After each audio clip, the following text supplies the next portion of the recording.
तो जय श्री कृष्णा, जय श्री राम, जय श्री राधे राधे, जय श्री महाकाल। इस वीडियो में आपको श्रवण कराएंगे देवी भागवत का एक प्रसंग। श्रवण कीजिएगा। पूर्व समय की बात है। एक अत्यंत पराक्रमी दैत्य था। भैंसे का रूप धारण करके वह संग्राम में उपस्थित था। संपूर्ण प्राणी उससे भयभीत थे। हमारा हित सोचकर भगवती ने उसके प्राण हर लिए थे। माता, फिर भय उत्पन्न करने वाले इस वृत्तासुर का वध तुम क्यों नहीं करती?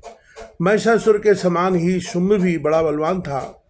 उसके भाई निशुम्भ में भी वैसी ही शक्ति थी। वे दोनों भाई तथा उनके बहुत से अनुचर तुम्हारे साथ मौत के घाट उतार दिए गए। जैसे तुमने उक्त दानवों का वध किया है, वैसे इस दुराचारी वृत्तासुर को भी तुम परास्त कर दो। यह प्रतापी दैत्य मद में मस्त रहता है। इसे मोहित कर दो ताकि उन दैत्यों की तरह सामना न कर सके। माता, हम देवता वृत्तासुर से अत्यंत संतप्त हैं। हमें असीम कष्ट हो रहा है। हम बहुत डर गए हैं। अब तुम हमारी रक्षा करो। तुम्हारे सिवा त्रिलोकी में कोई भी ऐसा नहीं है जो देवताओं का दुख दूर करे और अपनी शक्ति से विविध क्लेशों को समन करने में सफलता प्राप्त कर सके। जगदम्ब के इस अवसर पर हम तुम्हारी पूजा भी किस प्रकार करें, क्योंकि फूल पत्ते आदि जो कुछ भी पूजा की सामग्री है वह सब तुम्हारे हाथ की बनाई हुई है। मंत्र में, हम पूजकों में तथा अन्य समस्त पदार्थों में परम शक्ति रूप से तुम्हें विराजमान हो। अतः भवानी, हम केवल तुम्हारे चरणों में मस्तक झुकाना ही अपना अधिकार समझते हैं। वे पुरुष अवश्य धन्यवाद के पात्र हैं जिनकी तुम्हारे चरण कमल में अटल भक्ति है, क्योंकि काम क्रोधादि विकारों से रहित योगी लोग भी मुक्ति पाने की अभिलाषा से मनि मन निरंतर जिनका चिंतन किया करते हैं, वे तुम्हारे चरण संसार रूपी समुद्र को पार करने के लिए सुदृढ़ नौका है।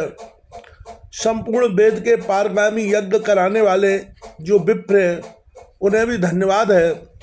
कारण होम करते समय उनके द्वारा सदा तुम्हारा स्मरण होता रहता है।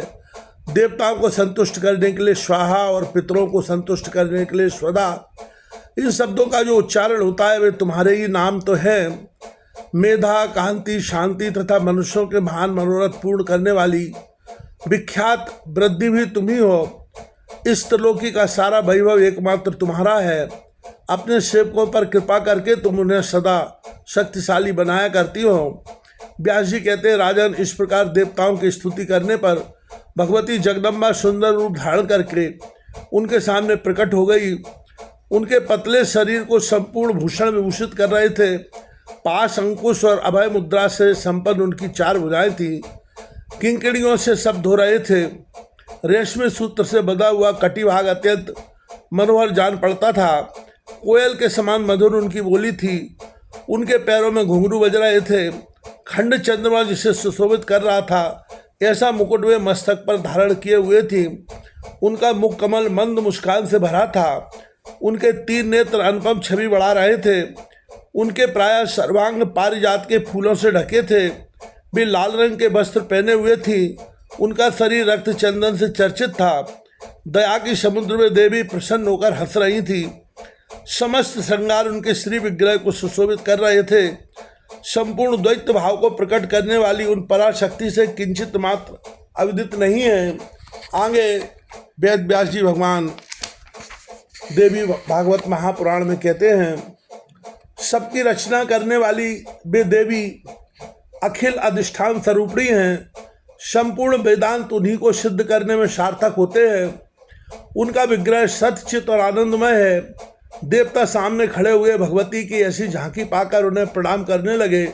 तब जगदम्बा ने उन देवताओं से कहा, मुझसे बताओ तुम्हारे सामने कौन सा कठिन कार्य उपस्थित है? देवता बोले, देवी देवताओं को अत्यंत दुख देने वाले इस प्रबल शत्रु वृत्तासुर को मोहित करने की व्यवस्था करो। इसकी बुद्धि पर ऐसा पर्दा डाल दो कि यह देवताओं के प्रति विश्वास करने लग जाए और हमारे आयुधों में इतनी शक्ति निहित कर दो जिससे यह शत्रु मारा जा सके। व्यास जी कहते हैं, राजन, बहुत अच्छा, ऐसा ही होगा। यूँ कहकर भगवती जगदम्बा वहीं अंतर्ध्यान हो गई। संपूर्ण देवता भी प्रसन्नतापूर्वक अपने अपने स्थान को चलेगा ही।